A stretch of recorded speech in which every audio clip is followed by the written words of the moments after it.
What's up guys, today we have part 2 of the base model winter build video series, so we'll get right into it. As you can see, the car has already been sanded at this point, and along with sanding we have to get the car bare.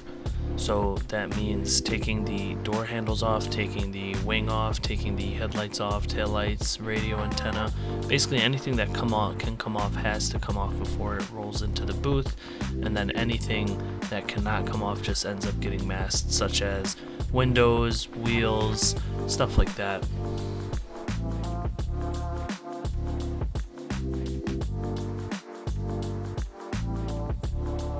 So of course, because I'm getting the car repainted, I also have to fix the body damage that's on there, which the car had quite a bit due to me having it as a daily and also doing some stuff that I was unaware would cause body damage.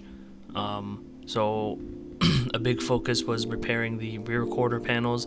Obviously this isn't going to be like a full repair that a body shop would do, but it's going to be the best that I can do personally. So that included cutting the rear quarters out wherever the rust was, or grinding it down to bare metal, and then using this Bondo with fiberglass that you see Adrian here spreading. Luckily Adrian is a Bondo master, he knows his way around with a Bondo spreader, so those skills certainly came in handy here. He did actually all of the Bondo work on my car, and I'm grateful for that because the car came out looking really good, and I don't know, it probably would not have looked good if I was spreading the Bondo. So along with that, this Bondo that he's spreading right now is Bondo with fiberglass, and that's because here I grinded the quarter panels down to bare metal. So some parts were still there and some parts were not there, so there was holes. So the Bondo with fiberglass is basically, it's body filler, kind of like spackle for drywall, and it has fiberglass in it, so it kind of helps provide structure and fill the hole in, instead of just body filler, which if you hit it the wrong way or something happens, a rock hits it, it might just kind of go through. Here this is just plain old body filler on the doors, and that's just to fill in low spots. In this case the doors were dented, so we just had to use body filler on the parts that were dented and then sand it flat.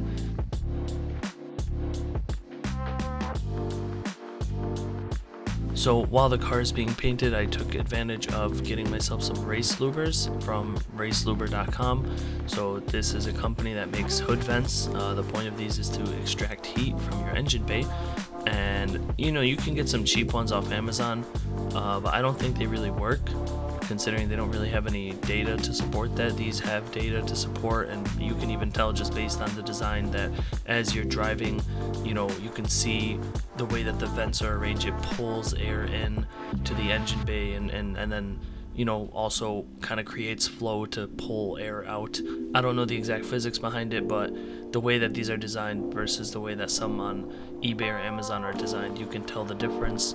And even the price kind of says something. These were about $300. The ones on Amazon are probably like $20 and way smaller. So I had a carbon fiber hood before. I got lucky and found a white hood at the junkyard that didn't really need any body work at all. Surprisingly, it wasn't rusted, didn't have any dents, nothing like that. So I picked that up for about $40 from a pick and pull, and this is going to be what I use as my new hood, getting rid of the carbon fiber hood because it wasn't really benefiting me in the track. So this is probably the most nerve-wracking part of the whole body work on the car. This along with cutting in hood latches, because obviously I only have one hood, and once you start cutting you can't go back, so you have to make sure that the cuts are precise, and of course you want to make sure that everything is even, symmetrical, so it doesn't look off.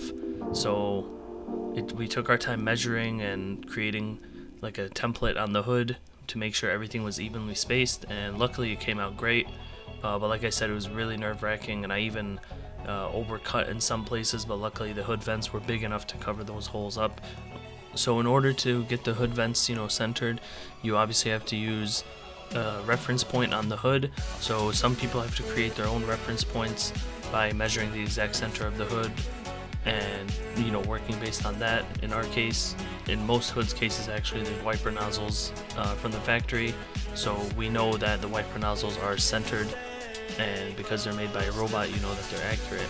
So along with that, there's body lines that run along the side of the hood, so using those and the wiper nozzles, we kind of created 2 reference points there and measured each hood vent based off of that, relative to the position of those, and that's how we made sure that the hood vents were centered and not offset, and we also made sure that they were an equal distance from each other as well, and they came out great.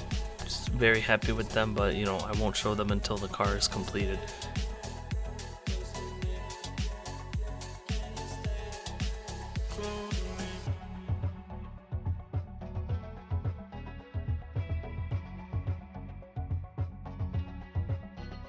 I had to do some trimming on the underside of the hood and take off some of the hood bracing in order to create room for the vents on the underside of the hood and room for the hardware so I can access the bolts and the nuts. And then of course I have to test fit the vents when I'm done and make sure that they fit. Here they kind of fit mostly, but I needed to sand the edges down of the holes to make sure they fit in smoothly, and also to not scratch my hands up as I work around in there. And the final part of the video, just cleaning the car. This is half the reason I took the engine out. As I mentioned in my last video, I kept tearing axle boots, and this resulted in getting a lot of grease in my engine bay, my subframe, just having grease flung everywhere, and I mean everywhere. I actually ended up having to drop the subframe because I stripped a bolt in there, but that's another story. But because I dropped the subframe, I was able to deep clean it even more because I spent a lot of time here pressure washing the engine bay and the subframe, and I thought I got all the grease out, but it turned out I did not. And there was just so much grease. It was to the point where anytime I worked on my car, if I stuck my hands in the engine bay or under the car, they just came out and they had grease on them, and it was really frustrating and really hard to clean afterwards as well.